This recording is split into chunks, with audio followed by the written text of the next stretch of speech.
ఖర్మాబాయి అనే ఒక ముసిలిబాయి జై జగన్నాథ్ ప్రభు. ఖర్మాబాయి అనే ఒక భిక్షగత్తి గురించి మనం మాట్లాడుతున్నాం. ఎవరి గురించి? ఖర్మాబాయి అనే ఒక భిక్షగత్తి గురించి. ఆ భిక్షగత్తి రోజు తను భిక్షం ఎత్తుకొని తెచ్చి జై జగన్నాథ జై జగన్నాథ అని కనీసం తను పళ్ళు తోముకునేది కాదట, స్నానం చేసేది కాదట. కానీ ప్రభువుకు మాత్రం, జగన్నాథ దేవుడికి కిచిడి మాత్రం వండేదట, వండి పెట్టేదట. అందుకే ఈనాటి వారికి కూడా జగన్నాథ దేవుడిలో కిచిడి పెడతారు.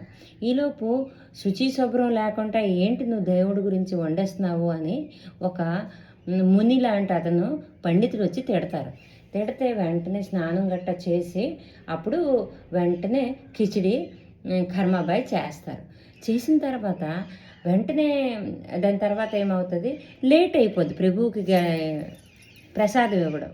అయితే అప్పుడు మధ్యాహ్నం భోజనం స్టార్ట్ అయిపోయింది అనుకొని మూతి కూడా తుడుచుకోకుండా ప్రభు వంచి గుడిలోకి వెళ్ళిపోతారు జగన్నాథ్ ప్రభు.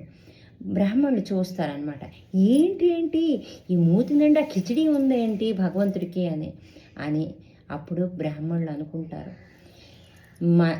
మనిషి తాలూకా మనిషి పవిత్రత, భక్తిని చూసే దేవుడు అనేవాడు ప్రసన్నం అవుతారు. కానీ ఆ మనిషి ఎంగిలితో ఉందా, స్నానం చేసిందా లేదా, అవేవీ లేదని జగన్నాథ ప్రభు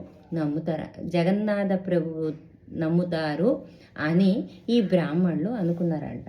అలాగే ఏదోని ప్రసాదం మనం 10 మందికి పంచామనుకో, ఏంటి ఎలాగొంది ఏంటి అలాగొందని మనం అనుకుంటాం. కానీ ఎంత భక్తితో చేసామందే అక్కడ ముఖ్యం. ప్రసాదం రుచిగా ఉందా లేదా అనేది ముఖ్యం కాదు. భక్తితో తింటే అదే రుచిగా ఉంటుంది, అంతే.